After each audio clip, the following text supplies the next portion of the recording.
People see it as your seen enemy.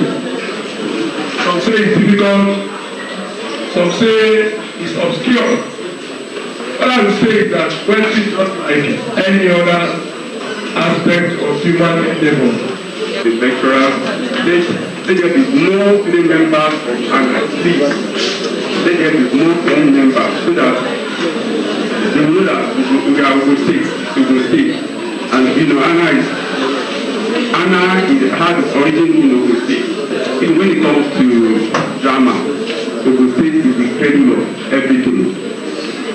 Take it or leave it, but don't be discouraged. Continue to be good students and whatever they have told you, please stay true. Part of the activities to mark this year's Poetry Day featured poetry reading, dancing, and book chats as it exposed the participants to both fun and learning. Living into the famished look of yesterday. I remember the way I shivered in the hands of faith. Friendly, cheerful, and thrifty. Encourage the boy child. He is a rare gem.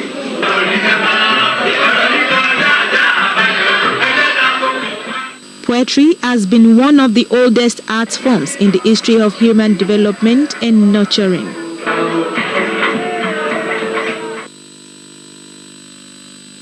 Ogun State Muslim Pilgrims Welfare Board is announcing to all intending pilgrims to year 2019 holy pilgrimage to Mecca and Medina that the Hajj and Umrah initial deposits have commenced in earnest.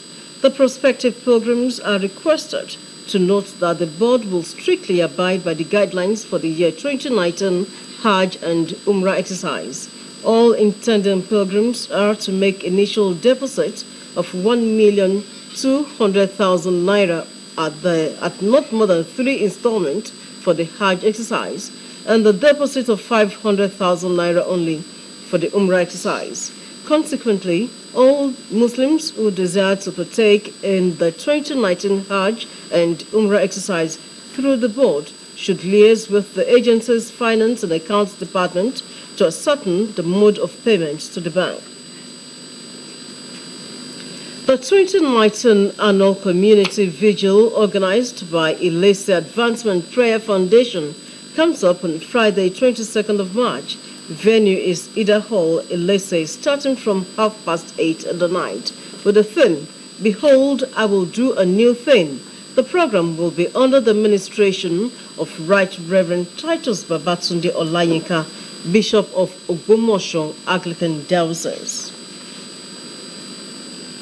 It's time for business news with Olayinka Shudunke. Stay with us.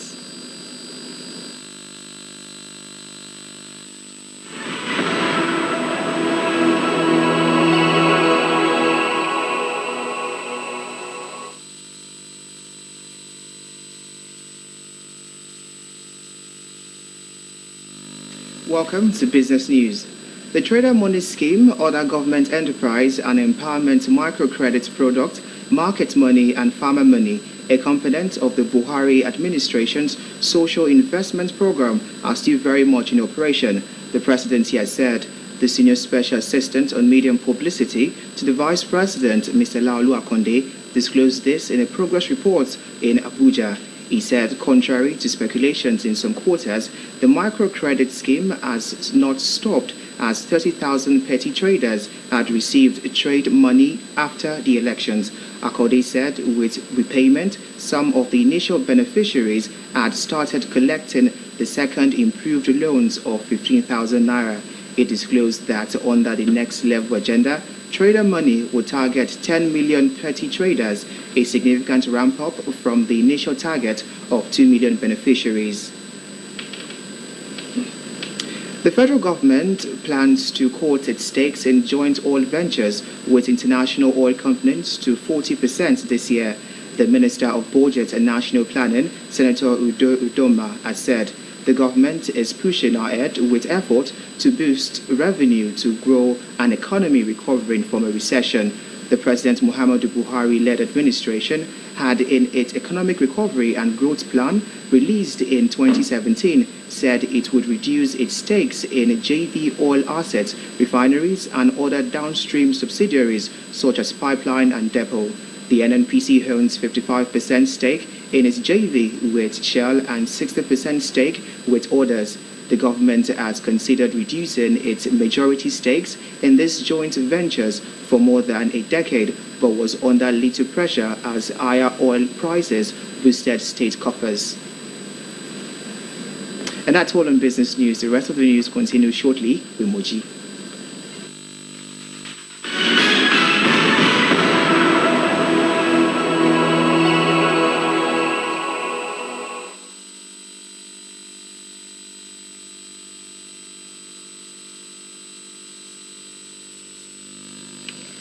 Thank you, Yinka. It's time for foreign news, and we go to China, where 6 people have been killed in a blast at a chemical plant in Yongchong, eastern China. 30 people were also injured in the explosion, which took place at about 2:50 p.m. local time at the plant by Tianjiayi Chemical. The blast was caused by a fire at the factory which makes fertilizer, officials told local press. China's earthquake administrator reported a tremor equivalent to 2.2 magnitude at the time of the explosion. Moses Ojaume is standing by to bring you sport news. Stay with us.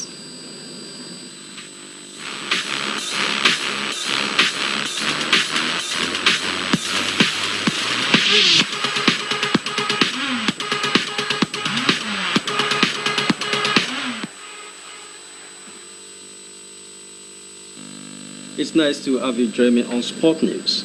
Juventus forward Cristiano Ronaldo has been fined €20,000 by UEFA for a good celebration in the win over Atletico Madrid in the last 16 of the Champions League. The 34-year-old appeared to mimic Atletico boss Diego Simeone, who turned to fans and grabbed his coach during his side's 2-0 first leg victory. Ronaldo made a gesture when completing his hat-trick in the return leg as Juventus won 3-0. Simeone was fined $17,000 for the act. Juventus have been drawn to play Dutch side Ajax in the quarter-finals.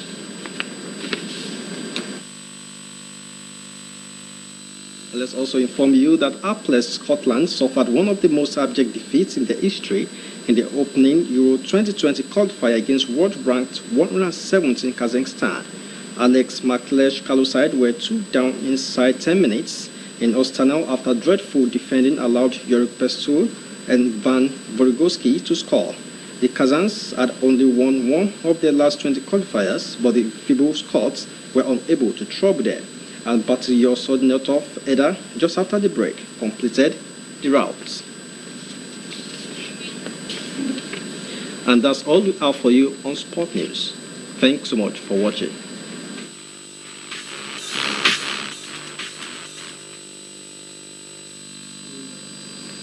Okay, the quality of life lived by man is determined by his service to God and humanity while alive. Reverend Bidemi Bolarinwa of the Cathedral of St. James the Great, Okebola, Ibadan, stated this at the commendation service for late Elder John Bola Aragbaye. Elizabeth Esson reports. There is time for everything, a time to be born and a time to die. Born on 10th November 1941, Elder John Bola Aragbaye died on the 29th January 2019 at the age of 77 after a brief illness. A recommendation service held for the deceased at the Cathedral of St. James the Great, Okebola, Ibadan. Reverend Bidemi Bolarinwa urges Christians to live their lives to the service of God, as he describes Elder Aragbaye as a faithful servant who served God with everything he had.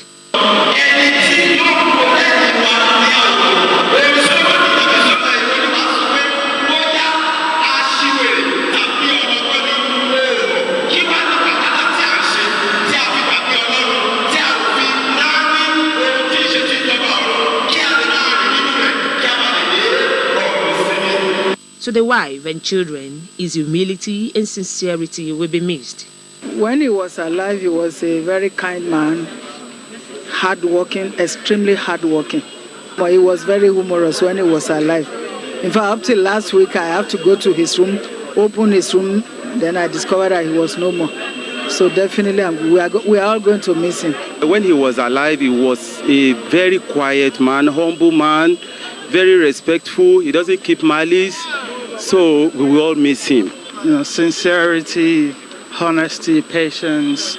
I don't think anyone could really say anything bad about him, really. To one of his colleagues, late Elder John Bola Aragbaye was a journalist par excellence.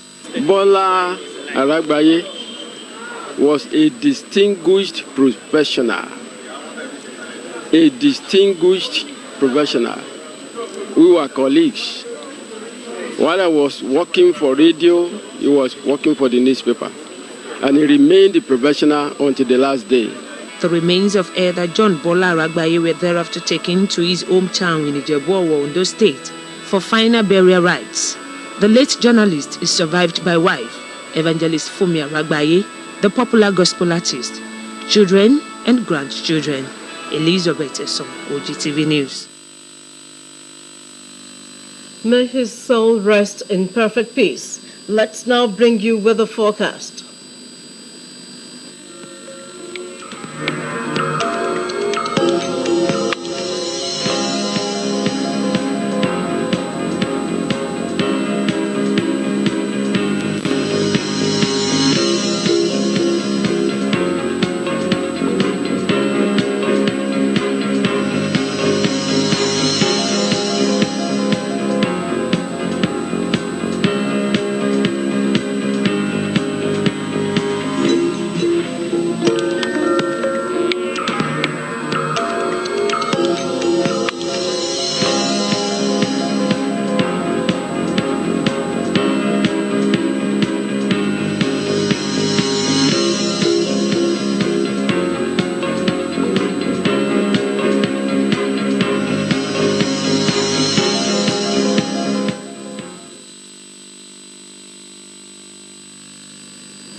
Robert Louis Stevenson says, and I quote, "Don't judge each day by the harvest you reap, but by the seeds that you plant."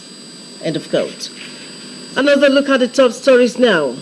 The Ogun State government has restated commitment towards completion of 20 legacy projects.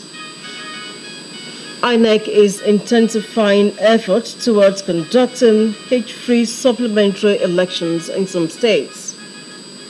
The federal government is to cut stakes in joint oil ventures with international oil companies to 40%. Brazilian ex-president has been arrested in corruption probe. And from sports, you heard that UEFA has fined Cristiano Ronaldo over goal celebration.